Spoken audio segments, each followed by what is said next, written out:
અમેરિકામાં પ્રેસિડેન્ટની ચૂંટણી નજીક આવી ગઈ છે અને જુદા જુદા વર્ગના વોટ મેળવવા માટે સ્ટ્રેટેજી ઘડવામાં આવી રહી છે. અમેરિકન પ્રેસિડેન્ટ જો બાઇડને નેવાડા અને એરિઝોના જેવા મહત્વના સ્ટેટમાં બોર્ડર ક્રોસિંગ અંગે મહત્વનો નિર્ણય લાગુ કરવાના છે. બાઇડન બીજી વખત પ્રેસિડેન્ટ બનવા માટે લડી રહ્યા છે અને તેમની નજર લેટિન વોટર્સ ઉપર છે. ગયા અઠવાડિયે બોર્ડર ક્રોસિંગ ઉપર અંકુશ મૂકવા માટે એક્ઝિક્યુટિવ એક્શનની જાહેરાત કરવામાં આવી હતી. આ ઉપરાંત અમેરિકન સિટીઝન સાથે લગ્ન કરનારા લોંગ ટર્મ અનડોક્યુમેન્ટેડ ઇમિગ્રન્ટ્સની લીગલ સ્ટેટસ પણ આપવામાં આવશે. બાઇડનની આ સ્કીમની ઘણી વિગતો હજુ બહાર આવવાની બાકી છે, પરંતુ કેટલાક અનડોક્યુમેન્ટેડ ઇમિગ્રન્ટ્સનું ડિપોર્ટેશન અટકાવવામાં આવશે અને તેઓ અમેરિકામાં લીગલી કામ કરી શકશે. આ ઉપરાંત આ દરમિયાન તેઓ સિટીઝનશીપ પણ મળે તેની રાહ જોઈ શકશે. જો બાઇડનના આ પગલાના કારણે લગભગ 7.5 લાખથી 8 લાખ લોકોને ડાયરેક્ટ અસર થાય તેવી શક્યતા છે, જેમાં સ્પાઉસ, બાળકો, એક્સટેન્ડેડ ફેમિલી બધાને અસર થશે. તેનાથી મુખ્યત્વે લેટિન વોટર્સ આકર્ષાય તેવી શક્યતા છે. એરિઝોના, નેવાડા અને જ્યોર્જિયામાં લાખો મતદારો બાઇડન તરફ વળે તેવું માનવામાં આવે છે. આ બધાને બેટલ ગ્રાઉન્ડ સ્ટેટ કહેવામાં આવે છે, જ્યાં લેટિન લોકોની વસ્તી ઘણી વધારે છે. લેટિન મતદારો આ મામલે બહુ ઇમોશનલ છે, કારણ કે તેઓ ઈચ્છે છે કે અનડોક્યુમેન્ટેડ ઇમિગ્રન્ટ્સના મામલે કંઈક કરવામાં આવે, કારણ કે તેમાં તેમના સગા સંબંધીઓ અને મિત્રો પણ સંકળાયેલા છે. બાઇડન તેમને મેસેજ આપવા માંગે છે કે અમને તમારી ફિકર છે અને અમે તમને મદદ કરવા માટે તૈયાર છીએ. બરાક ઓબામા જ્યારે અમેરિકાના પ્રેસિડેન્ટ હતા ત્યારે deferred action for childhood arrival programme શરૂ કરવામાં આવ્યો હતો. ત્યાર પછી અમેરિકન સરકારનો આ સૌથી મોટો રિલીફ પ્રોગ્રામ હશે. ઓબામાના પ્રોગ્રામમાં એવું હતું કે કોઈ અનડોક્યુમેન્ટેડ ઇમિગ્રન્ટ બાળપણમાં અમેરિકા આવ્યો હોય તો તેને અમેરિકામાં રહેવાની અને કામ કરવાની મંજૂરી આપવામાં આવતી હતી.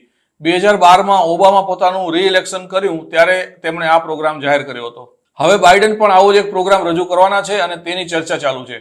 ચર્ચા સાથે સંકળાયેલા લોકો એવું કહે છે કે તેમાં વર્કર્સ ઉપર વધારે ફોકસ કરવામાં આવશે અને પરિવારો છૂટા પડવાના બદલે એક સાથે રહી શકે તેના ઉપર ધ્યાન અપાશે. ડોનાલ્ડ ટ્રમ્પે ઇમિગ્રન્ટ્સ વિશે જે છાપ પેદા કરી છે અને તેમના જે વિચારો છે તેના કરતાં જો બાઇડન સાવ અલગ જ ઇમેજ રજૂ કરે તેવી શક્યતા છે. એવું નથી કે ડોનાલ્ડ ટ્રમ્પને લેટિન વોટર્સની પડી નથી, તેમને પણ તેના વોટ જોઈએ છે. તેમણે લાસ વેગાસમાં લેટિનોઝ ફોર ટ્રમ્પ ગ્રુપ બનાવ્યું અને તેઓ લેટિનો વોટર્સ સુધી પહોંચવા માટે એડવર્ટાઇઝિંગનો પણ ઉપયોગ કરે છે. પરંતુ ભૂતકાળમાં તેમણે અનડોક્યુમેન્ટેડ ઇમિગ્રન્ટ સામે જે આકરા પગલાં લીધા હતા તે સૌ જાણે છે અને ઇલીગલ ઇમિગ્રન્ટ સામે એક્શન લેનારા લોકોને જાહેરમાં તેઓ હંમેશા બિરદાવતા રહ્યા છે. છેલ્લા કેટલાક મહિનાથી અમેરિકામાં થયેલા પોલ એવું દર્શાવતા હતા કે બ્લેક અને લેટિનો વોટર્સમાં જો બાઇડનની લોકપ્રિયતા ઘટતી જાય છે. લોકો પાસે માત્ર બાઇડન અને ટ્રમ્પ એ બે વિકલ્પો જ નથી. એક સર્વેમાં જાણવા મળ્યું કે લોકોને જો વિકલ્પ આપવામાં આવે તો તેઓ તેને સ્વીકારવા માટે તૈયાર હોય છે.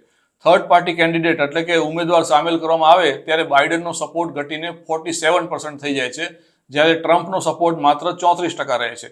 ઉદાહરણ તરીકે 12% વોટર્સ ઇન્ડિપેન્ડન્ટ પ્રેસિડેન્શિયલ ઉમેદવાર રોબર્ટ એફ કેનેડી જુનિયરને સપોર્ટ આપે છે. ઇન્ડિપેન્ડન્ટ ઉમેદવાર કોનેલ વેસ્ટ અને થર્ડ પાર્ટી કેન્ડિડેટ જીલ સ્ટેનને પણ અનુક્રમે 3% અને 2%નો સપોર્ટ પ્રાપ્ત થયો છે.